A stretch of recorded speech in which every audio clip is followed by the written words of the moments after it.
नमस्कार आदाब दोस्तों। तो चलिए आज फिर हम आप लोगों के लिए लाए देश और दुनिया की तमाम ताज़ा बड़ी खबरें, ब्रेकिंग न्यूज हेडलाइंस एक एक करके तमाम बड़ी खबरें आपके सामने रखेंगे। सबसे पहली और बड़ी खबर में आपको बताएंगे दोस्तों कि उत्तर प्रदेश की योगी सरकार की बिल्डोजर कार्रवाई को लेकर के सुप्रीम कोर्ट का बहुत बड़ा फैसला।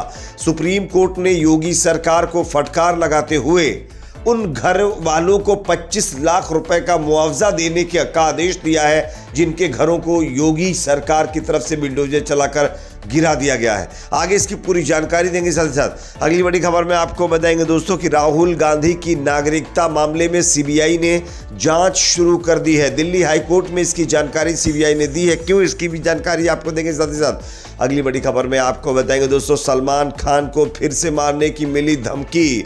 बताया जा रहा है कि अब कर्नाटक से यह धमकी दी गई है। जिस शख्स को धमकी देने के मामले में पकड़ा गया है उसकी भी जानकारी आगे आपको देंगे। साथ ही साथ अगली बड़ी खबर में आपको बताएंगे दोस्तों कि नबी की शान में गुस्ताखी करने वाले बाबा रामगिरी महाराज को लेकर के ओवैसी ब्रदर्स का बड़ा बयान सामने आया है। ओवैसी और उनके भाई की तरफ से गिरिराज महाराज को लेकर के बड़ा बयान दिया गया। क्या इन्होंने अपने बयान में कहा, ये भी आपको बताएंगे। साथ ही साथ अगली बड़ी खबर में आपको बताएंगे दोस्तों कि अमेरिका के अंदर प्रेसिडेंट चुनाव जीतने के बाद डोनाल्ड ट्रंप का पहला भाषण, जिसमें उन्होंने चौंकाने वाली जो है चीज़ें कही हैं, बातें कही। आगे आपको इनके बयान को भी सुनाएंगे। साथ ही साथ अगली बड़ी खबर में आपको बताएंगे दोस्तों कि डोनाल्ड ट्रंप के अमेरिका प्रेसिडेंट चुनाव जीतने के बाद हमास का बड़ा बयान सामने आया है।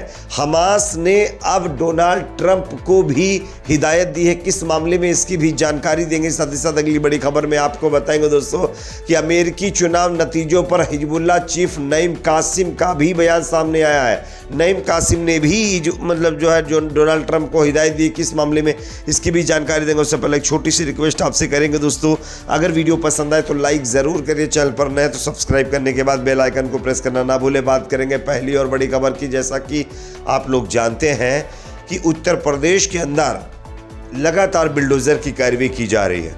किसी घर का अगर एक दोषी व्यक्ति ठहर जाता है तो उसके पूरे घर को जमींदोज करके उसके घर के तमाम सदस्यों को घर से बेघर कर दिया जाता है। ऐसी कार्रवाइयाँ लगातार यूपी के अंदर चल रही हैं। तमाम लोग इस पर सवाल भी खड़े कर रहे थे, लेकिन अब सुप्रीम कोर्ट ने जो इस पर फैसला दिया वो अपने आप में योगी सरकार के लिए बहुत बड़ा झटका है। आप देखिए, सुप्रीम कोर्ट ने बुधवार को उत्तर प्रदेश सरकार को बिल्डोजर एक्शन पर फटकार लगाई है।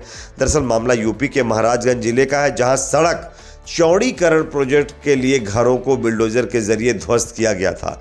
इस मामले में स्वतः संज्ञान लिया था सुप्रीम कोर्ट ने, जिस पर सुप्रीम अदालत सुनवाई कर रही थी। सुप्रीम कोर्ट ने कहा कि यूपी सरकार ने जिसका घर तोड़ा है उसे 25 लाख रुपए का मुआवजा दे। सीजेआई डीवाई चंद्रचूड़ ने कहा कि आप कहते हैं कि 3.7 वर्ग मीटर का अतिक्रमण करता था, इस जो है हम इसे सुन रहे हैं लेकिन कोई प्रमाण नहीं दे रहे हैं, पर आप क्या इस तरह लोगों के घरों को कैसे तोड़ना शुरू कर सकते हैं? यह अराजकता है, किसी के घर में घुसना। उन्होंने कहा कि ये पूरी तरह से मनमानी है। उचित प्रक्रिया का पालन कहाँ किया गया है? हमारे पास हलफनामा है जिसमें कहा गया है कि कोई नोटिस जारी नहीं किया गया था, आप केवल साइट पर गए थे और लोगों को सूचित किया था।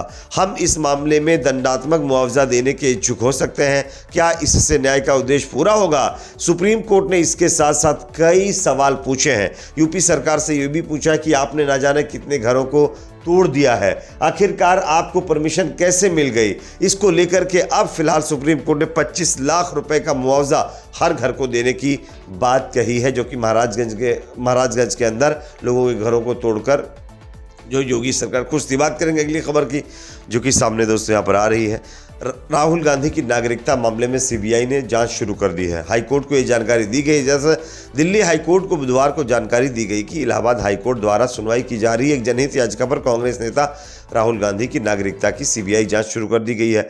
याचिकाकर्ता कर्नाटक के बीजेपी कार्यकर्ता ने कहा कि उसने इलाहाबाद हाईकोर्ट में एक जनहित याचिका दायर की है। मुख्य न्यायाधीश मनमोहन और न्यायमूर्ति तुषार राव गिडेला की पीठ ने कहा कि वह नहीं चाहता कि कोई विरोधाभासी आदेश पारित किया जाए। पीठ ने एस विग्रेश शिशिर को इलाहाबाद हाईकोर्ट में उनकी जनहित याचिका के बाद प्रासंगिक घटनाक्रम पर एक हलफनामा दायर करने की अनुमति देते हुए कहा, कार्रवाई के एक ही कारण पर दो समानांतर याचिकाएं नहीं हो सकती। दिल्ली हाईकोर्ट के समक्ष मामला भाजपा नेता सुब्रमण्यम स्वामी की याचिका पर था जिन्होंने राहुल गांधी की भारतीय नागरिकता रद्द करने की मांग करने वाले उनके प्रतिनिधित्व पर निर्णय लेने के लिए गृह मंत्रालय को निर्देश देने की मांग की गई थी। लेकिन अब राहुल गांधी की नागरिकता की फिलहाल सीबीआई जांच शुरू हो गई है। अब पता चलेगा कि राहुल गांधी फिलहाल भारतीय नागरिक हैं या कहीं और के। बात करेंगे अगली खबर की, जो कि सामने दोस्तों आ रही है। सलमान खान को एक बार फिर से मारने की धमकी मिली। आप देख सकते हैं खबर। बॉलीवुड अभिनेता सलमान खान को अभी हाल ही में एक और धमकी मिली है। धमकी देने वाले ने खुद को जेल में बंद गैंगस्टर लॉरेंस बिश्नोई का भाई बताया, साथ ही सलमान से 5 करोड़ रुपए की मांग भी की है। मामले पर देश के जाने माने वकील उज्जवल निगम की प्रतिक्रिया भी आई है। उन्होंने कहा कि अब साफ हो गया है कि बिश्नोई गैंग बार बार सलमान खान को धमकी भरे फोन कर रहा है। पुलिस को जब इन धमकियों की स्पष्ट वजह पता लग जाएगी तो केस दर्ज किया जाएगा। साथ ही साथ बताया जा रहा है कि सलमान खान को धमकी देने के मामले में कर्नाटक के हुबली में एक संदिग्ध को पकड़ा गया है। वर्ली पुलिस ने पता लगाया कि संदेश हुबली से भेजा गया है। अधिकारी ने बताया कि एक टीम को दक्षिण राज्य कन्नड़ भेज दिया गया है, जहां से पेशे से वेल्डर 35 वर्षीय व्यक्ति को पकड़ लिया गया है। अब इससे पूछताछ की जा रही है। पता चलेगा कि क्या वाकई ये बिश्नोई गैंग का है या सिर्फ बिश्नोई गैंग के नाम पर जो है वसूली करने की फिराक में था। अगली खबर की बात करेंगे, जो कि सामने आ रही है दोस्तों। प्रोफेट मोहम्मद सल्लल्लाहु अलैहि वसल्लम पर विवादित टिप्पणी देने वाले रामगिरी महाराज पर ओवैसी ब्रदर्स का गुस्सा फूटा है। आप देख सकते हैं खबर को। महाराष्ट्र में चुनावी प्रचार चरम पर, राजनीतिक दलों के नेता जोर शोर से चुनावी मैदान में जुटे हुए। इसी बीच ऑल इंडिया मजलिस-ए-इत्तेहादुल मुस्लिमीन के विधायक अकबरुद्दीन ओवैसी ने मालेगांव में एक सभा को संबोधित किया है। ओवैसी ने इस सभा में बिना नाम लिए पैगंबर मोहम्मद पर आपत्तिजनक बयान देने के आरोपी रामगिरी महाराज को गिरफ्तार करने की मांग की है। अकबरुद्दीन ओवैसी ने कहा कि रसूल अल्लाह की शान में गुस्ताखी करने वालों को फौरन गिरफ्तार किया जाए, जेल में डाला जाए और हमें यकीन है कि मुल्क का कानून ज़रूर रसूल अल्लाह की शान में गुस्ताखी करने वालों को पकड़ेगा। उन्होंने आगे कहा कि मुझे यकीन है कि जिस तरह इन सच्चे बहादुर पुलिस वालों ने मुझे नोटिस भेजा है कि यहाँ के माहौल को नहीं ख़राब करने देंगे, उसी तरह ये सच्चे बहादुर और जवां मर्द पुलिस वाले अपनी ड्यूटी करेंगे और उस गुस्ताख को भी पकड़कर लाएंगे। रामगिरी महाराज को लेकर के ये बयान ओवैसी ब्रदर्स का सामने आया। अगली खबर की बात करेंगे, जो कि सामने आ रही है दोस्तों। अमेरिका के प्रेसिडेंशियल इलेक्शन जीतने के बाद डोनाल्ड ट्रंप का पहला बयान सामने आया। स्क्रीन पर आप देख सकते हैं। अमेरिका के राष्ट्रपति चुनाव में जीत हासिल करने के बाद डोनाल्ड ट्रंप ने अपने समर्थकों को संबोधित किया। उन्होंने कहा कि देखो आज मैं कहाँ हूँ। डोनाल्ड ट्रंप ने अपने समर्थकों को धन्यवाद दिया और कहा कि मैंने ऐसा जश्न पहले नहीं देखा। उन्होंने कहा कि वह देश की सुरक्षित करने के लिए सब कुछ करेंगे और इस दौरान उन्हें समर्थक यूएसए के नारे भी लगाए। डोनाल्ड ट्रंप ने मेक अमेरिका ग्रेट अगेन का नारा दोहराते हुए कहा कि मैं अमेरिका के लिए हर पल काम करूंगा। उन्होंने कहा कि ये मेरी जिंदगी का सबसे महत्वपूर्ण पल है और मेरा सब कुछ अमेरिका के लिए समर्पित है। ट्रंप ने कहा कि मैं हर नागरिक आपके लिए, आपके परिवार के लिए और आपके भविष्य के लिए लड़ूंगा। हर दिन मैं अपने शरीर की हर सांस के साथ आपके लिए लड़ता रहूंगा। मैं तब तक आराम नहीं करूंगा जब तक हम अपने बच्चों को मजबूत, सुरक्षित और समृद्ध अमेरिकी नहीं दे देते। आप इसके पात्र हैं। साथ ही साथ उन्होंने तमाम देशों के अंदर चल रहे युद्ध पर भी टिप्पणी की और उन्होंने कहा कि हम इसको ख़त्म करने जा रहे हैं। बात करेंगे अगली खबर की, जो कि सामने आ रही है दोस्तों। ट्रंप की जीत पर हमास का बड़ा बयान सामने आया। हमास की तरफ से कहा गया है कि बाइडेन की तरह ट्रंप कोई गलती ना दोहराए। उम्मीद है कि ट्रंप बाइडेन की राह पर नहीं चलेंगे और वो तमाम देशों के अंदर बाइडेन के द्वारा लगाई गई आग को बुझाएंगे। बात करेंगे अगली खबर की, जो कि सामने आ रही है दोस्तों। हमास के बाद हिजबुल्लाह चीफ नईम कासिम का भी बयान आया है।